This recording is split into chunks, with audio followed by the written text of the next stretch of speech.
تو آپ لوگ داروغہ ہیں، حاکم ہیں، تھانے دار ہیں، لیکن ابھی تک آپ کو یہ احساس ہی نہیں کہ میں داروغہ ہوں۔ اس کا مطلب یہ ہے کہ آپ نے گھر والی کے سامنے سر جھکا رکھا ہے، آپ کو یہ احساس نہیں کہ میں داروغہ ہوں، میں حاکم ہوں، اس لیے کہ آپ کے گھر میں چلتی نہیں چلتی تو آپ بڑے زور شور کے ساتھ ہاتھ اٹھاتے کہ ہاں جی ہم حاکم ہیں، داروغہ ہیں۔ اب بھی نہ اٹھ رہے ہاتھ، اس لیے کہ داروغیت ختم ہو گئی، جب بھی تو ذلتوں کا سامنا کرنا پڑ رہا ہے۔ ہماری حاکمیت اور حکومت ختم ہو گئی، اس لیے ساری برائیاں ہمارے سر چڑھ کر بول رہی ہیں۔ یہ میں نہیں کہتا، اللہ فرماتے ہیں کہ مرد عورتوں کے اوپر حاکم ہیں، داروغہ ہیں، تھانے دار ہیں، اور یہ فضیلت آپ کو اللہ رب العالمین نے دی ہے۔ مرد عورتوں کے اوپر حاکم ہیں، اور اس کی حاکمیت کو اللہ تعالیٰ نے دو طرح بیان فرمایا۔ ایک تو یہ کہ یہ فضیلت حاکمیت اللہ تعالیٰ نے دی، دوسری اس لیے وَبِمَا أَنفَقُوا مِنْ أَمْوَالِهِمْ، مرد بیچارہ صبح سے لے کے شام تک پھاوڑا بجاتا ہے، محنت مزدوری کرتا ہے، یا آفس میں کام کرتا ہے، گاڑی چلاتا ہے، اور وہ کما کر لاتا ہے، اپنی عورت کے اوپر مال خرچ کرتا ہے۔ ان دو باتوں کی وجہ سے اللہ رب العالمین نے آپ کو حاکم بنایا، گھر کا داروغہ بنایا۔ اگر یہاں عورتیں بھی ہوتی سننے والی تو بہت اچھی بات تھی، لیکن اب سننے والے صرف داروغہ ہی داروغہ ہیں، تو داروغہ حضرات سے میری گزارش ہے کہ ان باتوں کو سن کر کے گھر میں بھی جا کر کے بتائیں گے انشاءاللہ تعالی۔ آگے چلیے، فالصالحات، وہ اس حاکم کی، داروغہ کی اور اس تھانے دار کی وہ فرما بردار ہوتی ہے۔ دوسری نیک عورتوں کی پہچان یہ ہے کہ وہ اپنے مرد کے عدم موجودگی میں اپنی حفاظت، اپنے شوہر کے مال کی حفاظت، گھر کی حفاظت اور ان کے بچوں کی حفاظت کرتی ہیں۔ لیکن اس داروغہ حاکم اور اس گھر والی کے درمیان اگر معاملہ کچھ انبن ہو جائے، کھٹ پٹ ہو جائے، اس کا حل یہ گھر نہیں بسا پائیں گی، گھر چلنے والا نہیں ہے، گڑبڑی ظاہر ہو گئی اور معاملہ حد سے آگے بڑھنا شروع ہو گیا، تو اللہ رب العالمین نے اس کی شکل بیان فرمائی۔ جب تمہیں لگے کہ گھر تمہارا اختلاف کا شکار ہے اور بیوی نافرمانی پر اتر آئی ہے، اللہ رب العالمین نے 3 شکلیں بیان فرمائی پہلے مرحلے میں۔ پہلے نمبر پہ یہ، جب تمہیں لگے اب یہ گڑبڑی پہ اتر آئی، گھر بسانے کے حالات خراب ہونے لگے، اللہ تعالیٰ نے فرمایا فَعِذُوهُنَّ، عورتوں کو تنہائی میں بٹھا کر کے مرد کی ذمہ داری ہے، داروغہ کی ذمہ داری ہے کہ عورت کو سمجھائے، اس کو نصیحت کرے، اس کو عار دلائے، شرم دلائے۔ او چودھری صاحب کی بیٹی، او نمبردار کی بیٹی، او امام صاحب کی بھتیجی، او منتری صاحب کی نواشی، او چودھری صاحب کی پھوپھی ذات، اللہ کے لیے اس گھر کو بسا لے۔ اب ہمارے 2 بچے ہو گئے، اب گھر اگر بگڑے گا تو حالات بد سے بدتر ہو جائیں گے۔ یہ ٹھیک ہے اگر طلاق تک نوبت آ جائے گی، تم دوسرا شوہر کر لو گی، میں دوسری گھر والی کر لوں گا، لیکن بچوں کی زندگی کا کیا ہوگا؟ یہ کس سے مائی بابا کہیں گے؟ اس کو بیٹھ کر کے اندر کی کنجی لگا کے داروغہ کی، تھانے دار کی ذمہ داری ہے کہ اپنی عورت کو سمجھائے۔ اگر سمجھدار ہے، خاندانی ہے اور اپنے باپ کی خاندان کی عزت کو سمجھتی ہے تو یہ سمجھانے بجھانے سے باز آ جائے گی، مان جائے گی اور یہ گھر آگے چل پڑے گا۔ لیکن اگر ناخواندی ہے، بد تہذیب ہے، سمجھانے بجھانے سے نہیں مانتی، قرآن کریم کا دوسرا مرحلہ یہ ہے وَاهْجُرُوهُنَّ فِي الْمَضَاجِعِ، ایسا کرو اب ان سے بستر الگ کر لو۔ اگر یہ کوٹھا میں لوٹے تھانے دار تو چوبارے میں لیٹ، اگر یہ چوبارے میں چڑھ جائے نیچے تو برامدے میں آ جا، یہ برامدے کوٹھا چوبارے میں نہ ٹکڑ دے تو بھینسن والے گھر میں वहां जाकर के अपनी चारपाई बिछा ले। ये अल्लाह फरमाते हैं वहजुरूहुन्ना फिल मदाजिअ, चारपाई से अलग कर लो, बिस्तर अलग कर लो।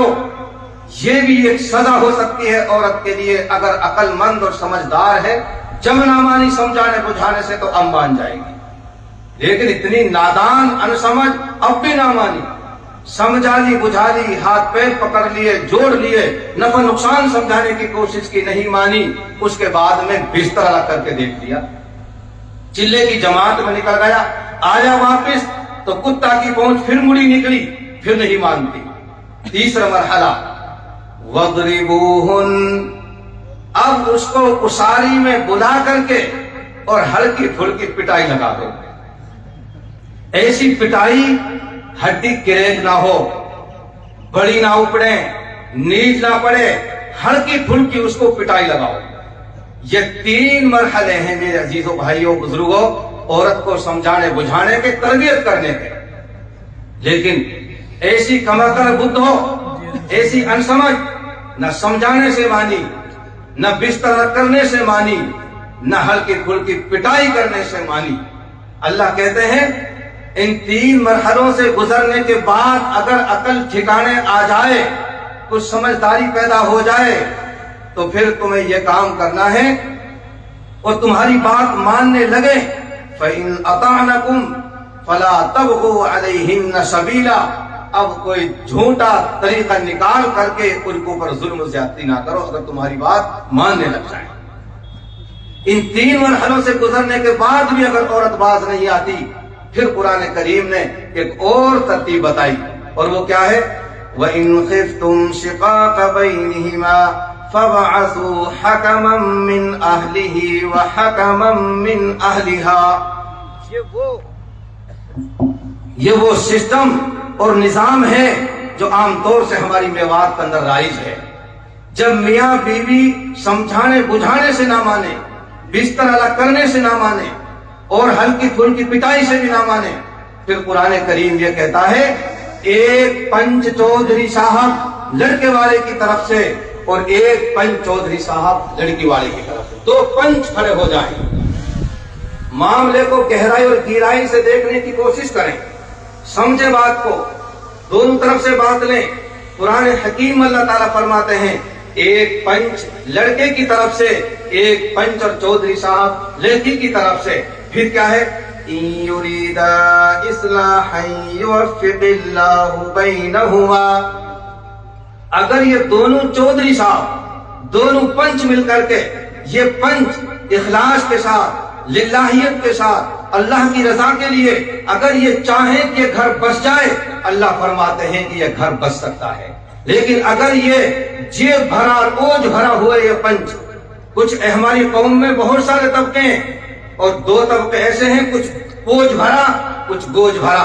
अगर ओझ और गोझ भरा ना हो ये पंच, तो अल्लाह फरमाते हैं कि इन दोनों के समझाने बुझाने से अल्लाह इनके घर को बसा देंगे और आगे बढ़ा देंगे। लेकिन मेरे अजीजों, पंचों ने भी मेहनत और कोशिश कर ली, बाज नहीं आती, घर चलता दिखाई नहीं देता। अब आखिर में मरहला है तलाक का। जितनी भी हमारे मजहब में जायज और हलाल चीजें, सबसे बुरी चीज है ये। अब गजुल मुबाहात, तलाक देना सबसे बुरी चीज। लेकिन करे क्या? न समझाने बुझाने से मानी, और न बिस्तर अलग करने से मानी, और न पिटाई से मानी, न पंच सरपंचों की बात माने, तब करे क्या? कब तक जहन्नम कदा बने रहे ये घर? अब इसमें तलाक का मसला है।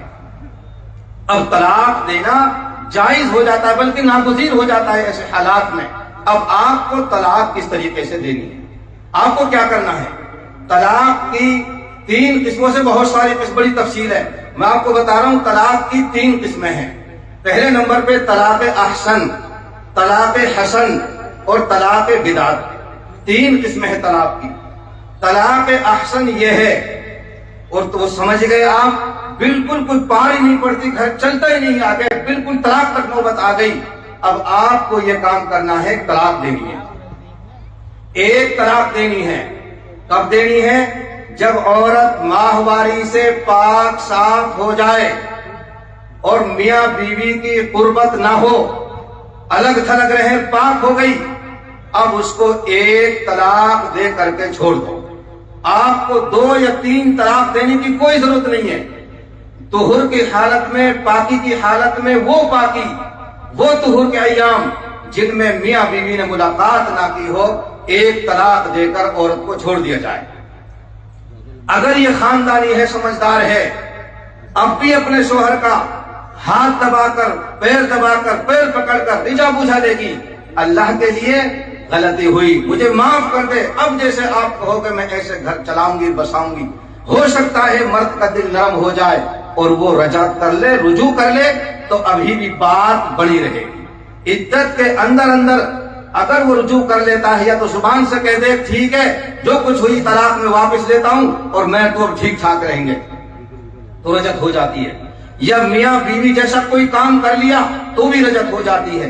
तो अगर आपको तलाक देनी है, एक तलाक देनी है तुहुर के अंदर, फिर उसको छोड़ दो, 3 माहवारी तक छोड़ दो। 3 माहवारी गुजरने के बाद अगर आपने रजत नहीं की है तो निकाह से औरत बाहर हो जाएगी, वो अपने घर खुशी और आप अपने घर खुशी। ये सबसे बेहतरीन तरीका है तलाक देने का मजहब इस्लाम के अंदर। दूसरे नंबर पे तलाक हसन।